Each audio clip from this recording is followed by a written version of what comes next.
ಗರ್ಭಗುಡಿನಲ್ಲಿ ಒಂದು ಮೂರ್ತಿ ಇದ್ದರೆ ಆ ಮೂರ್ತಿಯನ್ನು ತಲುಪೋದಕ್ಕೆ 4 ಎಂಟ್ರೆನ್ಸ್ಗಳಿರುತ್ತೆ. ಈ ಥರ ಒಂದು ಮಾದರಿಯ ಗುಡಿಗಳನ್ನು ಸಾಂದಾರ ಮಾದರಿಯ ಗುಡಿಗಳು ಅಂತ ಕರೀತಾರೆ. ಇಡೀ ಕರ್ನಾಟಕದಲ್ಲಿ 4 ಮುಖಗಳು ಉಳ್ಳಂತಹ ಒಂದು ಲಿಂಗ ಇದೊಂದೇ ಕಡೆ ಇರೋದು. ಇದನ್ನು ನೀವು ಉತ್ತರ ಭಾರತದಲ್ಲಿ ಸಾಕಷ್ಟು ಜಾಗದಲ್ಲಿ, ಹಾಗೆ ನೇಪಾಳದ ಒಂದು ಪಶುಪತಿನಾಥ ದೇವಸ್ಥಾನ ನೋಡಿದ್ರೆ ನೀವು ಅಲ್ಲೆಲ್ಲ ಬಂದು ಈ ಒಂದು ಚತುರ್ಮುಖ ಲಿಂಗವನ್ನು ನೀವು ನೋಡಿರ್ತೀರ. ಇದು ಕರ್ನಾಟಕದಲ್ಲಿರುವಂತಹ ಏಕೈಕ ಒಂದು ರಚನೆ. ಸಿಂಹದ ಒಂದು ಹಿಂಬದಿಯಾಗಿದ್ರೆ ಕೋತಿಯ ಮುಖವನ್ನು ಮಾಡಿದ್ದಾರೆ. ಅದೇ ರೀತಿ ಇಲ್ಲಿ ಗಿಳಿ ನೋಡ್ಬೋದು. ಗಿಳಿ ಮತ್ತು ಸಿಂಹದ ಒಂದು ಸಂಯೋಜನೆಯನ್ನು ನೀವು ನೋಡೋದಾದರೆ ಇಲ್ಲಿ ನೀವು ಟಗರನ್ನು ನೋಡ್ಬೋದು. ಅದೇ ರೀತಿ ನೀವು ಇಲ್ಲಿ ಮೇಲೆ ನೋಡಿದ್ರೆ ನಿಮಗೆ ನಂದಿ ಅಥವಾ ಬಸವನ ಒಂದು ಇದಕ್ಕೆ ಸಿಂಹದ ಒಂದು ರಚನೆಯನ್ನು ಜೋಡಿಸಲಾಗಿದೆ. ಅದ್ರ ಮೇಲೆ ನೋಡಿದ್ರೆ ನಿಮಗೆ ಆನೆ ಮತ್ತು ಒಂದು ಸಿಂಹದ ಸಂಯೋಜನೆ ಇದೆ. ಇದು ಕೂಡ ಒಂದು ಕರ್ನಾಟಕದ ವಾಸ್ತುಶೈಲಿಯ ಒಂದು ವಿಶೇಷವಾದ ಅಂಶ ಅಂತ ಕೂಡ ಹೇಳ್ಬೋದಾಗಿದೆ.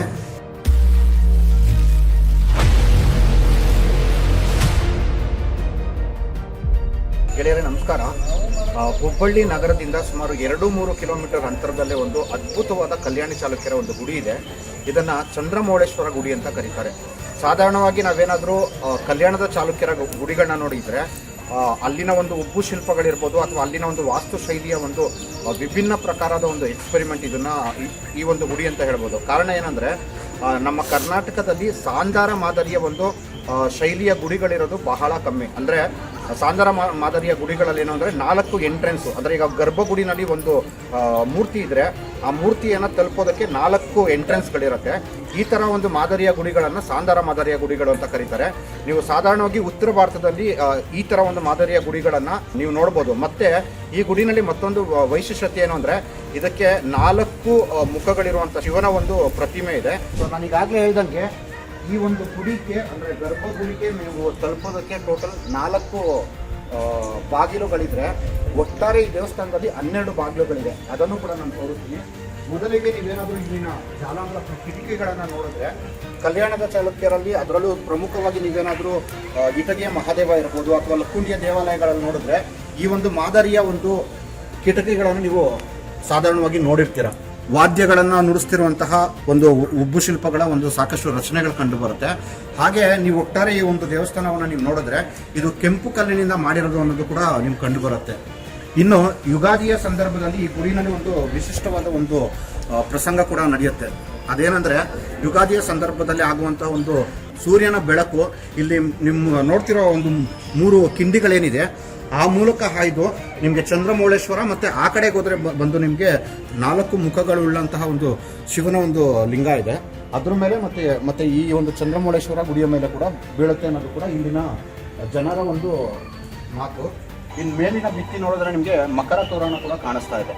ಈ 2 ಬದಿಯಲ್ಲಿ ನೀವು ಮಕರ ತೋರಣಗಳನ್ನು ಕೂಡ ನೋಡ್ಬೋದು. ಇನ್ನು ಕಲ್ಯಾಣದ ಚಾಲುಕ್ಯರ ಒಂದು ಗುಡಿಯ ಒಂದು ದ್ವಾರಪಟ್ಟಿಕೆಗಳನ್ನು ನೋಡೋದಾದರೆ ಈ ದ್ವಾರಪಟ್ಟಿಕೆಯ ಮೇಲೆ ಬಂದು ಗಜಲಕ್ಷ್ಮಿಯ ಒಂದು ಉಬ್ಬು ಶಿಲ್ಪ ಇರುತ್ತೆ. ಗಜಲಕ್ಷ್ಮಿಯ ಉಬ್ಬು ಶಿಲ್ಪ ಬಂದು ಅದೃಷ್ಟದ ಸಂಕೇತ ಆಗಿರೋ ಕಾರಣ ಬಂದು ಕಲ್ಯಾಣದ ಚಾಲುಕ್ಯರ ಒಂದು ಕಾಲದಲ್ಲಿ ಇದಕ್ಕೆ ತುಂಬ ಹೆಚ್ಚಿನ ಒಂದು ಪ್ರಾಶಸ್ತ್ಯ ಕೂಡ ದೊರಕಿತ್ತು. ಇನ್ನು ದೇವಸ್ಥಾನದ ಒಳಗಡೆ ಬಂದರೆ ನಿಮಗೆ ಇದು ಪೂರ್ವಾಭಿಮುಖವಾಗಿ ಇರುವಂತಹ ಒಂದು ಗುಡಿಯಾಗಿರೋ ಕಾರಣ ಈ ಒಂದು ಜಾಗದಲ್ಲಿ ಬಂದು ನಂದಿಯ ಒಂದು ಕೆತ್ತನೆ ಕೂಡ ಮಾಡಿದ್ದಾರೆ. ಈಗಾಗಲೇ ನಾನು ಹೇಳಿದಂಗೆ ಈ ದೇವಸ್ಥಾನಕ್ಕೆ 12 ಪ್ರವೇಶ ದ್ವಾರಗಳಿದೆ ಅಂತ ಹೇಳಿದೆ. ಈಗ ನೀವು ಬರ್ತಾ ಇರೋದು ಮೊದಲನೇ ಪ್ರವೇಶ ದ್ವಾರ ಆದರೆ ಇದು 2ನೇ ಪ್ರವೇಶ ದ್ವಾರ. ಇದು ಪೂರ್ವ ದಿಕ್ಕಿಗೆ ಇರುವಂತಹ ಪ್ರವೇಶ ದ್ವಾರ. ಈ ಒಂದು ಗುಡಿಯ ಒಂದು ದ್ವಾರಪಟ್ಟಿಕೆ ಅಥವಾ ಬಾಗಿಲುವಾಡವನ್ನು ಕೂಡ ನೀವು ನೋಡ್ಬೋದು. ಈ ಬಾಗಿಲುವಾಡದ ಮತ್ತೊಂದು ವಿಶೇಷತೆ ಏನಂದರೆ ಸಾಧಾರಣವಾಗಿ ಕರ್ನಾಟಕದ ಒಂದು ವಾಸ್ತುಶಿಲ್ಪವನ್ನು ನೀವು ಗಮನಿಸಿದ್ರೆ ಯಾಡಿಗಳ ಒಂದು ಸಂಯೋಜನೆ ಕಂಡು ಬರುತ್ತೆ. ಯಾಡಿ ಅಂದರೆ ಒಂಥರ ಕಾಲ್ಪನಿಕ ಪ್ರಾಣಿ. ಬೇರೆ ಬೇರೆ ಪ್ರಾಣಿಗಳನ್ನು ಸಂಯೋಜನೆ ಮಾಡಿ ಒಂದು ಹೊಸ ರೀತಿಯ ಒಂದು ಶಿಲ್ಪಕಲೆಯನ್ನು ಅರಳಿಸಿದ್ದು ಕೂಡ ಕರ್ನಾಟಕದಲ್ಲೇ. ಅಂಥ ಒಂದು ವಿಭಿನ್ನವಾದ ಒಂದು ರಚನೆಯಲ್ಲಿ ನೀವು ಇಲ್ಲಿ ನೋಡ್ಬೋದು. ಸಿಂಹದ ಒಂದು ಹಿಂಬದಿಯಾಗಿದ್ರೆ ಕೋತಿಯ ಮುಖವನ್ನು ಮಾಡಿದ್ದಾರೆ. ಅದೇ ರೀತಿ ಇಲ್ಲಿ ಗಿಳಿ ನೋಡ್ಬೋದು. ಗಿಳಿ ಮತ್ತು ಸಿಂಹದ ಒಂದು ಸಂಯೋಜನೆಯನ್ನು ನೀವು ನೋಡೋದಾದರೆ ಇಲ್ಲಿ ನೀವು ಟಗರನ್ನು ನೋಡ್ಬೋದು. ಅದೇ ರೀತಿ ನೀವು ಇಲ್ಲಿ ಮೇಲೆ ನೋಡಿದ್ರೆ ನಿಮಗೆ ನಂದಿ ಅಥವಾ ಬಸವನ ಒಂದು ಇದಕ್ಕೆ ಸಿಂಹದ ಒಂದು ರಚನೆಯನ್ನು ಜೋಡಿಸಲಾಗಿದೆ. ಅದ್ರ ಮೇಲೆ ನೋಡಿದ್ರೆ ನಿಮಗೆ ಆನೆ ಮತ್ತು ಒಂದು ಸಿಂಹದ ಸಂಯೋಜನೆ ಇದೆ. ಇದು ಕೂಡ ಒಂದು ಕರ್ನಾಟಕದ ವಾಸ್ತುಶೈಲಿಯ ಒಂದು ವಿಶೇಷವಾದ ಅಂಶ ಅಂತ ಕೂಡ ಹೇಳ್ಬೋದಾಗಿದೆ. ಇನ್ನು 3ನೇ ಒಂದು ಪ್ರವೇಶ ದ್ವಾರವನ್ನು ದಾಟಿ ಇಲ್ಲಿ ಬಂದರೆ ಈ ಗುಡಿನಲ್ಲಿ ತುಂಬ ಒಂದು ಅತ್ಯಮೂಲ್ಯವಾದ ಒಂದು ರಚನೆ ಇದೇ ಆಗಿದೆ. ಇದೇನು ಅಂದರೆ ಸಾಧಾರಣವಾಗಿ ಚತುರ್ಮುಖ ಬ್ರಹ್ಮನನ್ನು ನೋಡಿರ್ತೀವಿ. ಅದೇ ರೀತಿ ಬಂದು ಶಿವನಿಗೂ ಕೂಡ ಚತುರ್ಮುಖ ಲಿಂಗವನ್ನ ಅಂದ್ರೆ ಚತುರ್ಮುಖ ಲಿಂಗದ ಒಂದು ರಚನೆ ಅಂದ್ರೆ 4 ಮುಖಗಳು ಉಳ್ಳಂತಹ ಒಂದು ಲಿಂಗದ ರಚನೆ. ಇಡೀ ಕರ್ನಾಟಕದಲ್ಲಿ 4 ಮುಖಗಳು ಉಳ್ಳಂತಹ ಒಂದು ಲಿಂಗ ಇದೊಂದೇ ಕಡೆ ಇರೋದು. ಇದನ್ನು ನೀವು ಉತ್ತರ ಭಾರತದಲ್ಲಿ ಸಾಕಷ್ಟು ಜಾಗದಲ್ಲಿ, ಹಾಗೆ ನೇಪಾಳದ ಒಂದು ಪಶುಪತಿನಾಥ ದೇವಸ್ಥಾನ ನೋಡಿದ್ರೆ ನೀವು ಅಲ್ಲೆಲ್ಲ ಬಂದು ಈ ಒಂದು ಚತುರ್ಮುಖ ಲಿಂಗವನ್ನು ನೀವು ನೋಡಿರ್ತೀರಾ.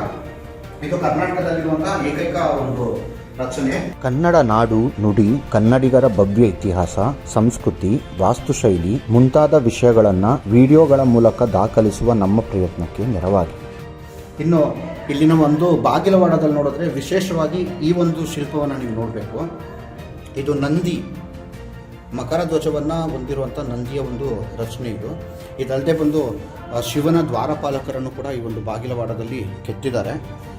ಸೊ ಈಗ ನಾವಿರುವಂಥದ್ದು ಬಂದು ಪಶ್ಚಿಮದ ಒಂದು ದ್ವಾರ ಇದು, ಅಂದರೆ ಗರ್ಭಗುಡಿಯ ಒಂದು ಪಶ್ಚಿಮ ದ್ವಾರ ಇದು.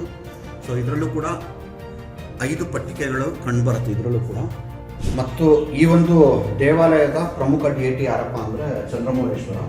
ಈ ಚಂದ್ರಮೌಳೇಶ್ವರನ ಒಂದು ಲಿಂಗವನ್ನು ನೋಡ್ಬೋದು. ಕರ್ನಾಟಕದಲ್ಲಿರುವಂಥ ಒಂದು ತುಂಬ ಅಪರೂಪವಾದ ಲಿಂಗಗಳಲ್ಲಿ ಇದು ಒಂದು. ಹಾಗೂ ಕಲ್ಯಾಣದ ಚಾಲುಕ್ಯರ ಕಾಲದಲ್ಲಿ ಯಾವ ರೀತಿ ಒಂದು ಲಿಂಗದ ರಚನೆ ಇರ್ತಾ ಇತ್ತು ಅನ್ನೋದು ಕೂಡ ಈ ಒಂದು ಲಿಂಗವನ್ನು ನೋಡಿದ್ರೆ ನಮಗೆ ಗೊತ್ತಾಗುತ್ತೆ. ನೀವು ಪಶ್ಚಿಮ ದ್ವಾರದಿಂದ ನೋಡಿದ್ರೆ ನಿಮಗೆ ನಂದಿ ಮತ್ತು ಈ ದೇವಾಲಯದ ಪ್ರಮುಖ ಆಕರ್ಷಣೆ ಚಂದ್ರಮೌಳೇಶ್ವರನ ಒಂದು ಲಿಂಗ ಕೂಡ ಕಂಡುಬರುತ್ತೆ. ಈ ಚಂದ್ರಮೌಳೇಶ್ವರನ ಲಿಂಗದ ಒಂದು ಮತ್ತೊಂದು ವಿಶೇಷತೆ ಏನಂದರೆ, ಕಲ್ಯಾಣದ ಚಾಲುಕ್ಯರಲ್ಲಿ ಒಂದು ಲಿಂಗದ ಒಂದು ರಚನೆ ಯಾವ ರೀತಿ ಇರ್ತಿತ್ತು ಅನ್ನೋದಕ್ಕೆ ಒಂದು ಸ್ಪಷ್ಟವಾದ ಉದಾಹರಣೆ ಕೂಡ ಇದಾಗಿದೆ.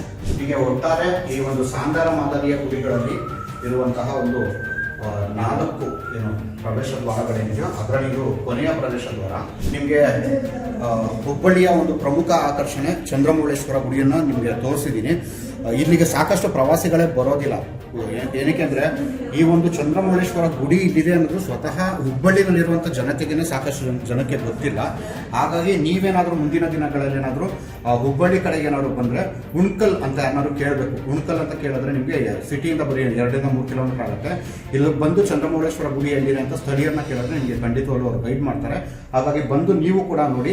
ಇದು ಕರ್ನಾಟಕದ ಒಂದು ವಾಸ್ತುಶೈಲಿನಲ್ಲಿ ಒಂದು ವಿಭಿನ್ನವಾದ ಒಂದು ಗುಡಿ ಇದು. ಇದರ ದರ್ಶನ ಎಲ್ಲ ಮಾಡಿ ಮತ್ತೆ ಕರ್ನಾಟಕದ ಒಂದು ವಾಸ್ತುಶೈಲಿಯನ್ನು ನೀವು ನೋಡಿ ನೀವು ಕೂಡ ಆನಂದ ಪಡಿ ಅಂತ ಹೇಳ್ತಾ ಈ ಒಂದು ಸಂಚಿಕೆಯನ್ನು ನಾನು ಇವತ್ತು ಮುಗಿಸ್ತಾ ಇದ್ದೀನಿ. ನಮಸ್ಕಾರ. ಕನ್ನಡದ ಹಿರಿಮೆಯನ್ನು ಜಗತ್ತಿಗೆ ಸಾರುವ ನಿಟ್ಟಿನಲ್ಲಿ ಒಂದು ವಿಶಿಷ್ಟವಾದ ವಿನ್ಯಾಸ.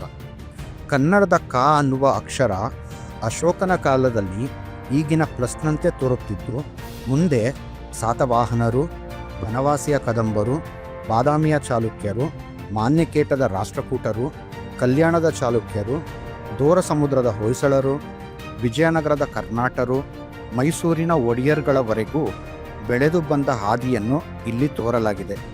ಕನ್ನಡ ನಾಡು, ನುಡಿ, ಸಂಸ್ಕೃತಿ, ಲಿಪಿಯ ಮಹತ್ವವನ್ನು ಸಾರುವ ಇಂತಹ ಟೀ ಶರ್ಟನ್ನು ಧರಿಸೋಣ. ಕನ್ನಡದ ಹಿರಿಮೆಯನ್ನು ಜಗತ್ತಿಗೆ ಸಾರೋಣ. ಕನ್ನಡ ನಾಡು, ನುಡಿ, ಕನ್ನಡಿಗರ ಭವ್ಯ ಇತಿಹಾಸ, ಸಂಸ್ಕೃತಿ, ವಾಸ್ತುಶೈಲಿ ಮುಂತಾದ ವಿಷಯಗಳನ್ನು ವಿಡಿಯೋಗಳ ಮೂಲಕ ದಾಖಲಿಸುವ ನಮ್ಮ ಪ್ರಯತ್ನಕ್ಕೆ ನೆರವಾಗಿ.